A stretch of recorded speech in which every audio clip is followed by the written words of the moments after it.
Allora dicevo, tanto il volume c'è, se avessi un proiettore mi servirebbe una sola immagine da proiettare qua sopra, quindi vi chiedo di immaginarla, lo stemma dei Savognans, che forse non tutti lo conoscete. I Savognans per fortuna erano così importanti che è uguale allo stemma di Udine, lo stemma dell'Udinese praticamente, quello lo conoscete tutti, sempre lo stesso, questo triangolo nero in campo bianco, immaginatelo qua enorme, perché mi rappresenta proprio quello che è successo ai Savognans nel secolo che ci interessa. In cima c'è Tristano il Grande, Tristano Savognan, e poi la sua famiglia come un albero genealogico che discende da lui. Tristano deve la sua fortuna proprio ad Aris, perché poi qua ha resistito 45 giorni contro l'imperatore che lo assediava, qua fuori per fortuna erano tutte paludi, era febbraio, ha piovuto tutto il mese e l'imperatore a un certo punto ha finito i soldi per sfamare i suoi 10.000 uomini e quindi se ne è dovuto andare, i problemi della grandezza. E Tristano è rimasto qua, l'imperatore è andato a Udine e lì ha preso tutti i beni di Tristano e li ha regalati in giro e ha impiccato tutti gli uomini di Tristano. E poi l'impero è grande, l'imperatore ha dovuto risolvere altri problemi, è andato via, sempre problemi della grandezza, e Tristano con Venezia si è ripreso tutto il Friuli e si è ripreso tutti i suoi beni ed è diventato grande. E poi ha avuto figli, 2 soli hanno ereditato, poi ha avuto nipoti, scendiamo nell'albero genealogico, e questi nipoti, cugini tra loro, hanno investito un sacco di soldi a Venezia, li hanno persi tutti, hanno fatto anche debiti e hanno litigato tra loro per soldi. E poi hanno cominciato anche a farsi dispettucci. E quindi la famiglia Savognan si è divisa in 2. E da questo lato una Savognan un giorno sposa un nobile di Vicenza, da Porto, e nasce Luigi da Porto. Se passeggiate per Vicenza, a un certo punto su una casa c'è una lapide, qui ha vissuto Luigi da Porto, autore di Giulietta e Romeo. E sotto c'è la gente che si guarda e dice: ma in che senso autore di Giulietta e Romeo? Perché sì, loro pensano a Shakespeare in Love, no? Dove vedi Shakespeare che si inventa Giulietta e Romeo e la storia, mano a mano che la scrive, non sa ancora come finirà. Invece, lo leggete nell'enciclopedia, Shakespeare non inventava le sue storie, non ne aveva tempo, doveva continuamente produrre copioni per la sua compagnia teatrale, e allora le prendeva da storie già esistenti. Romeo and Juliet l'ha preso da Romeus and Juliet di Arthur Brooke, era stato stampato 3 anni prima che Shakespeare nascesse. Quindi quando Shakespeare è nato a Londra si parlava già di Romeo e Giulietta da 3 anni. Ma anche Romeus and Juliet è stato preso da Romeo e Juliette in francese, che è stato preso da Romeo e Giulietta di Matteo Bandello in italiano, che è stato preso in fondo alla catena c'è Luigi da Porto che ha inventato Romeo e ha inventato Giulietta, li ha chiamati così. Ecco, e lui era il trisnipote di Tristano e ha dedicato Giulietta e Romeo a una ragazza, Lucina, bisnipote di Tristano, ma dell'altra parte della famiglia. E qui c'è la novella proprio scritta da Luigi da Porto, poi se la volete €1 a libretto. E perché ha dedicato Giulietta e Romeo a Lucina? Nessuno se l'è chiesto per secoli, perché tutto questo si sa da secoli, e pensavano, beh, perché è una parente. E poi nel 1985 un professore inglese, Cecil Clough, specialista di Luigi da Porto, ha detto: faccio una conferenza a Vicenza, titolo La vera storia di Giulietta e Romeo. E davvero sono venuti in massa, che bene, si sfregavano le mani, dai, questa volta si stabilisce che Giulietta e Romeo sono vissuti veramente a Verona. E invece il professor Clough dice questo: io in base ai miei studi, in base a questo, concludo che Luigi era innamorato di Lucina.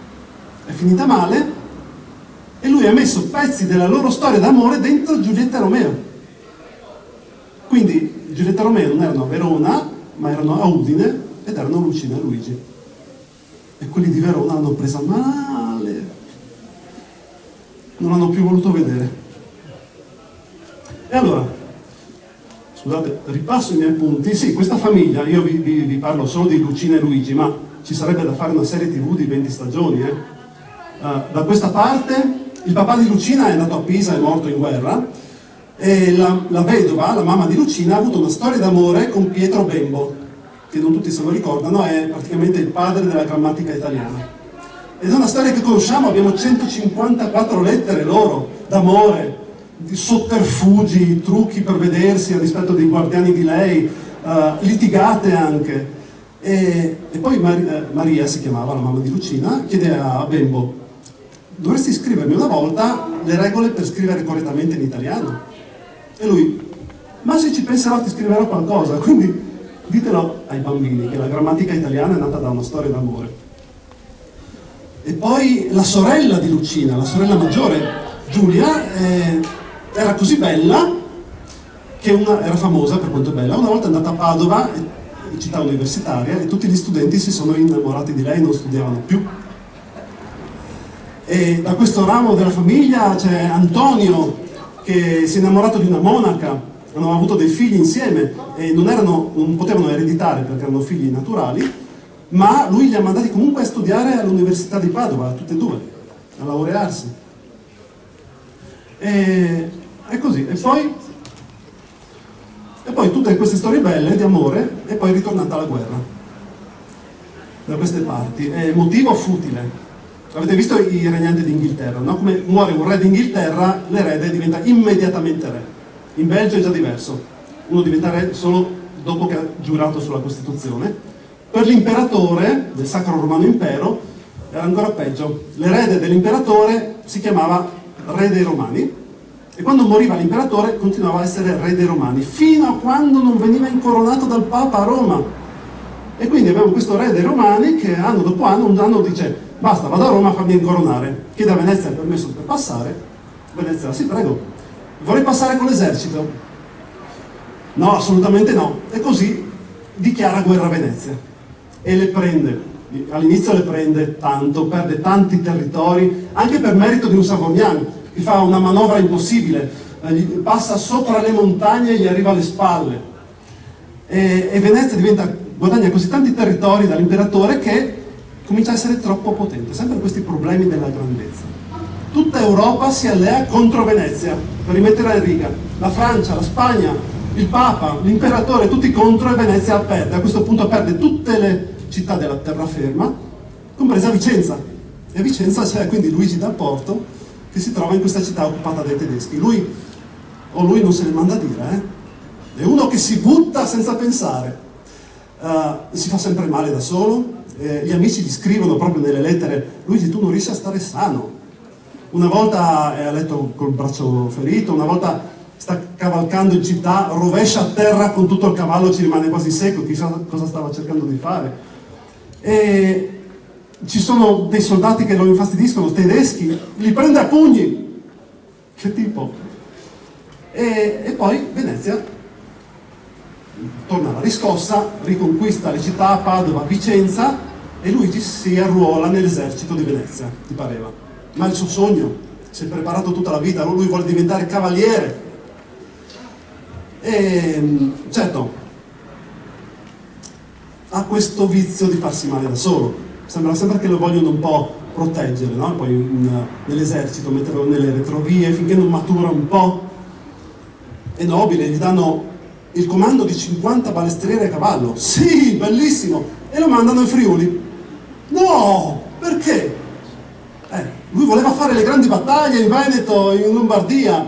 È ambizioso. Invece lo mandano in Friuli, dove non succede quasi niente, probabilmente per proteggerlo, perché in Friuli c'è suo zio, no?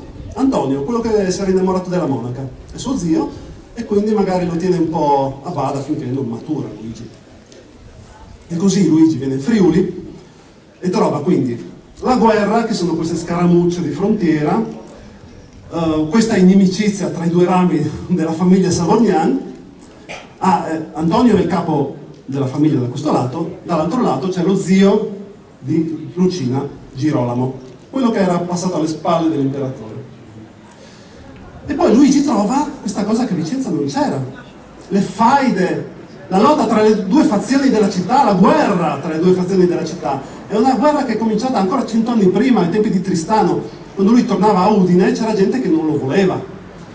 E così ci sono la fazione degli strumieri, strum, suono tedesco, che sono quelli che vorrebbero ancora stare con l'imperatore, e sono i nobili castellani, noi siamo mitteleuropei. E la fazione degli zamberlani, che sono come savorniani, che vogliono stare con i veneziani. E sono commercianti, il popolo, noi siamo mediterranei, e hanno anche interesse commerciale a stare con Venezia. E Antonio è il capo della fazione degli zamberlani. Lui sì, sta col popolo, vota per legge a favore del popolo, è il capo della fazione. E pensate a Luigi, ci sono queste lotte, risse per la città tra strumieri e zamberlani, e Venezia che dice basta, basta combattere, fate la pace, come all'inizio di Giulietta e Romeo c'è la rissa, c'è il principe di Verona che dice fate la pace, uguale a Udine.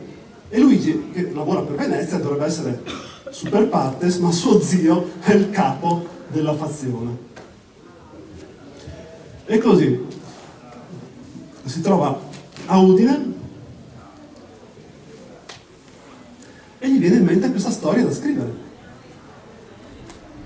Lui, Luigi, scrive, letterato, sì, studia anche bene l'italiano, ha questa storia, dai, queste fazioni, molto drammatico. Oh, anche Luigi non è che inventa proprio tutto, si ispira. Esisteva già una novella di 50 anni prima, su due innamorati, romantica.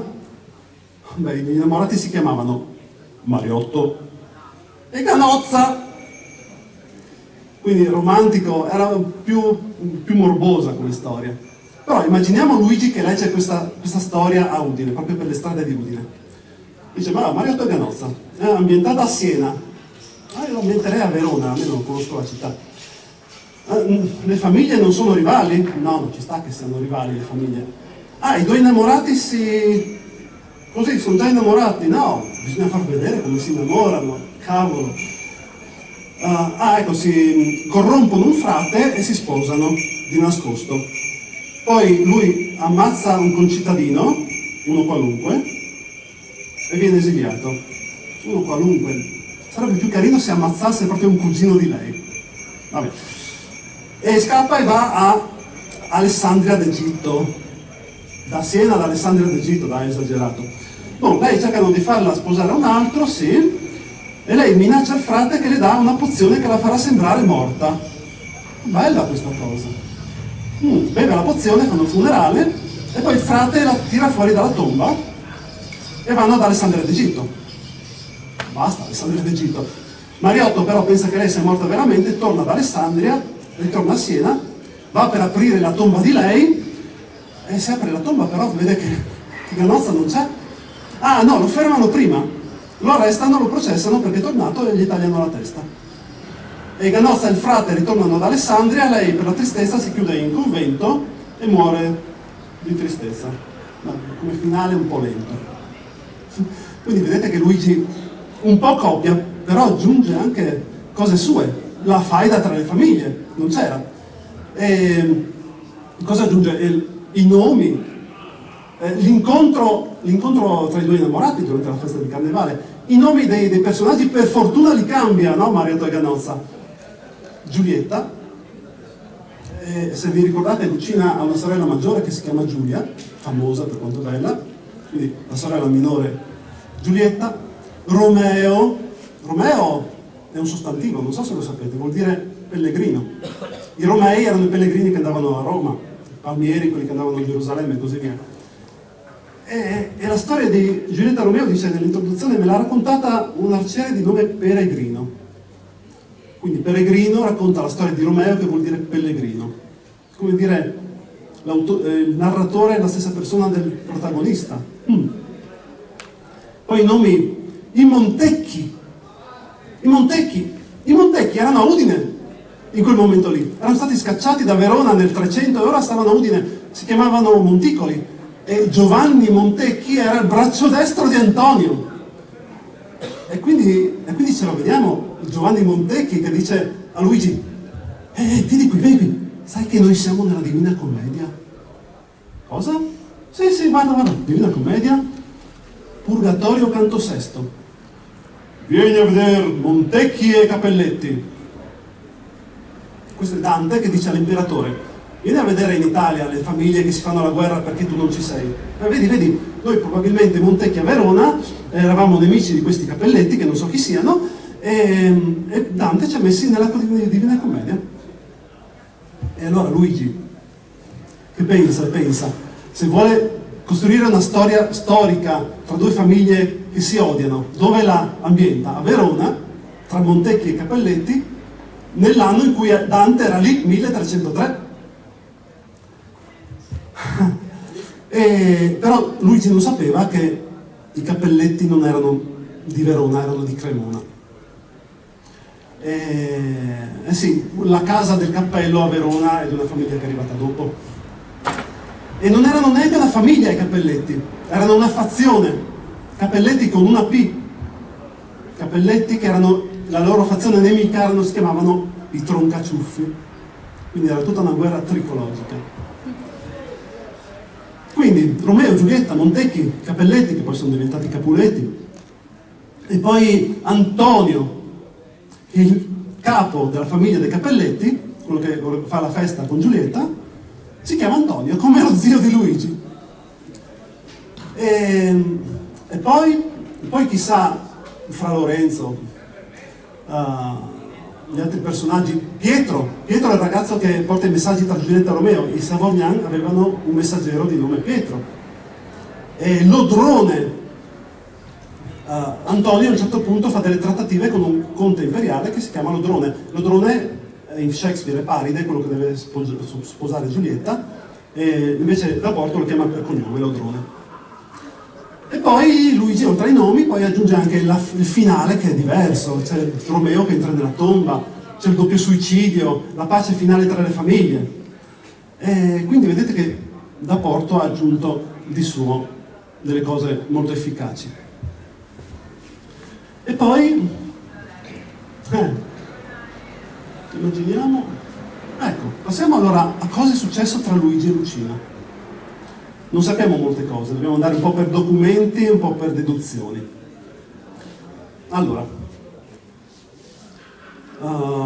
siamo quasi a Carnevale. Luigi ha passato un anno a Cividale, Lucina era qua ad Aris, oppure a Udine, oppure a Venezia, dove si va per divertirsi.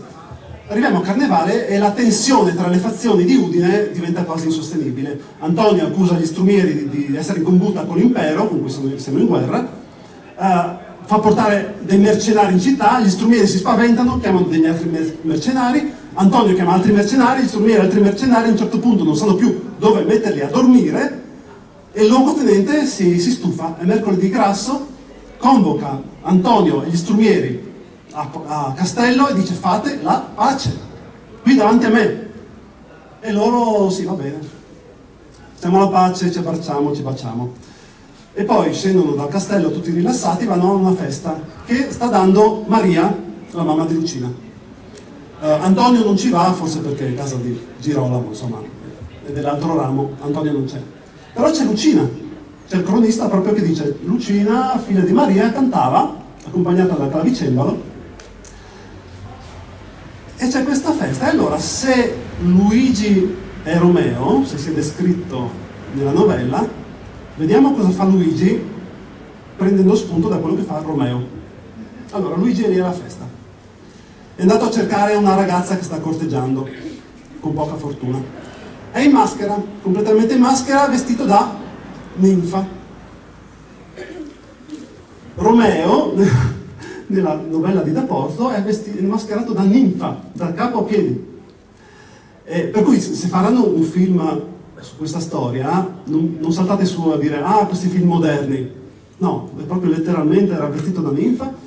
A un certo punto tutti si tolgono la maschera, forse perché è arrivato il luogotenente a dire che è stata fatta la pace, e Lucina vede Luigi in faccia e si innamora immediatamente. Sente di non avere più il controllo di se stessa, e però non ha il coraggio di andare a parlargli. Adesso è tutta una scena diversa da quella di Shakespeare, tutta una timidezza, gaff, è comica quasi. Lo guarda da lontano, Luigi pensa, ballerà, parlerà, no, è seduto, è triste, perché quella lì non gliela dà, la speranza, non gli dà speranza, e finisce la festa. Arriva all'ultimo ballo, il ballo del torchio, si balla in cerchio, si viene messi dentro a caso, e Lucina finisce accanto a Marcuccio, che è uno che ha le mani sempre ghiacciate anche ad agosto. Adesso è febbraio, è inverno, quindi è lì che soffre con questa mano ghiacciata nella mano, e dall'altra parte arriva Luigi. E lei gli dice: che bello che sei venuto qua vicino a me, Luigi! E lui: cosa? E lei: no, voglio dire, cioè, niente di che, volevo dire meno male, perché che bello, perché Marcuccio mi sta ghiacciando la mano e tu invece me la scaldi con la tua mano calda. Ah, e lui risponde però galantemente: se io ti riscaldo la mano, tu mi riscaldi il cuore, con gli occhi. Lucina non ha più catene. Oh Luigi, ti giuro che sei la donna più bella di questa festa! Perché è vestito da ninfa. E così si innamorano. Lei da subito, lui ci mette un po' di più. Però finisce la festa, si salutano, e però il giorno dopo succede il patatrac. C'è la zobbia grassa. Gli zamberlani trascinano gli strumieri per strada, li scannano come maiali. E Venezia fa un'indagine su Antonio. Intanto Luigi va a trovare Lucina alla finestra, di nascosto, perché sì, non vuole farsi vedere da Girolamo. Alla finestra, ma io ho pensato, in una città dove ti ammazzano, avresti una finestra accessibile sulla strada? Però il palazzo Savognán aveva una corte interna, quindi anche se era diviso tra due famiglie, bastava che Luigi usciva da una parte, finestra di Lucina. Ecco, e sapete che Luigi e Lucina potevano sposarsi alla finestra? Questa è una cosa che proprio cambia tutti i paradigmi, perché il fatto che serva un prete per sposarsi, testimoni, è venuto dopo col Concilio di Trento. Prima ti potevi sposare davanti alla chiesa, dal notaio, alla finestra del letto. Bastava dire: io ti sposo, ed eri indissolubilmente sposato di fronte a Dio. E infatti era un casino, come potete immaginare. Uno diceva: e quello lì mi ha sposato, e quell'altro no, io non l'ho mai vista, non c'erano testimoni. E quindi c'erano processi su processi, quindi dopo hanno cambiato le regole. Ma fino a quel momento lì, uno alla finestra, Luigi poteva dire: io ti sposo, Lucina, io ti sposo, erano sposati.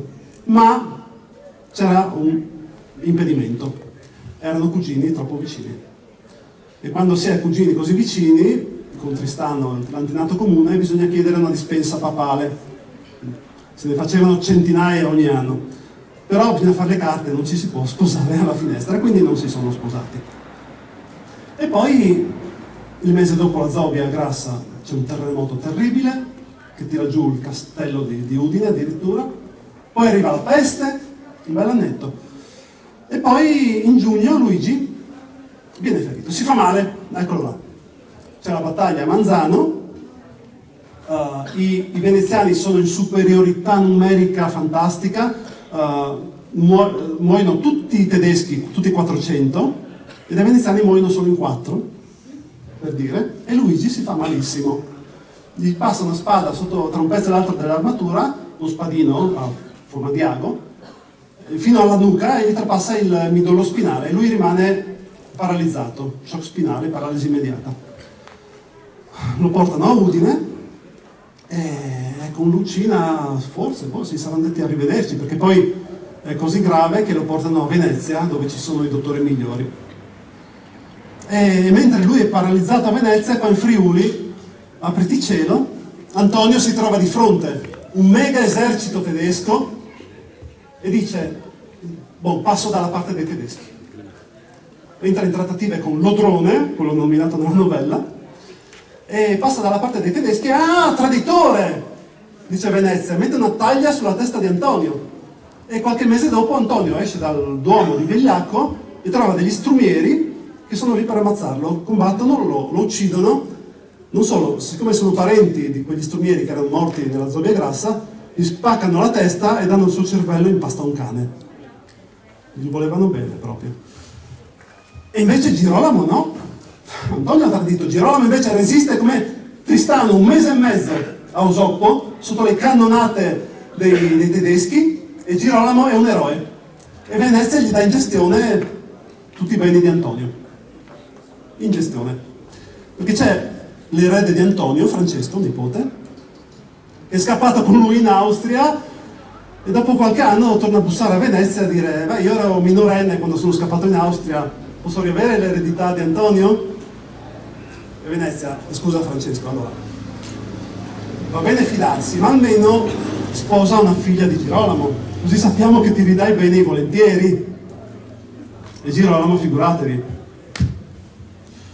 devo darti una figlia e anche l'eredità di Antonio? E così Francesco sta lì come un pindul, ma le donne risolvono. Sua madre, la madre di Lucina, parlano con Venezia e va bene anche una nipote di Girolamo? Sì, va benissimo, ok. Lucina, Francesco, eccoti qua, Lucina, sposala così hai l'eredità. Va bene. E così si sposano. 4 anni dopo che Luigi è stato ferito. E Luigi si incazza. 4 anni i sentimenti cambiano, ma lui è uno romantico, uno che le cose se le fa durare. E quindi alla fine di Giulietta Romeo mette un'invettiva contro le donne non fedeli. Esagera anche, scrive: miseri gli uomini che non possono sperare che le loro donne muoiano con loro. Però era giusto un modo per farsi male da solo un'altra volta. E così finisce. E io penso ogni tanto, se una chiromante avesse previsto al giovane Luigi la sua vita, a voi sarebbe piaciuta? Avrebbe detto questo: il sogno della tua vita, diventare cavaliere, andrà in fumo. La donna che amerai sposerà un altro, nessuno si ricorderà del tuo nome, però la storia che scriverai per hobby sarà conosciuta da tutta l'umanità. Grazie.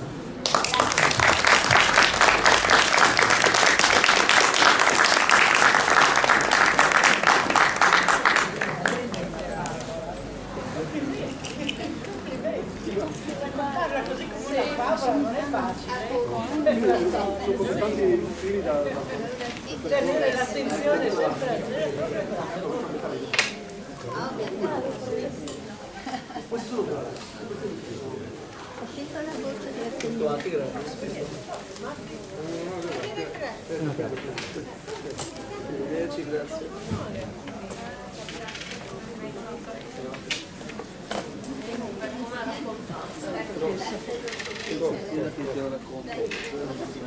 Questo gratis costa un altro.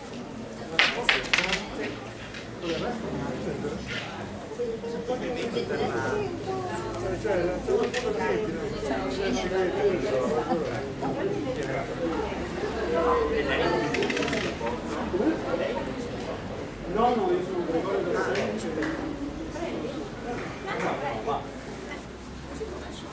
Gregorio Grasselli. Se mi trova su YouTube. Grazie. Grasselli.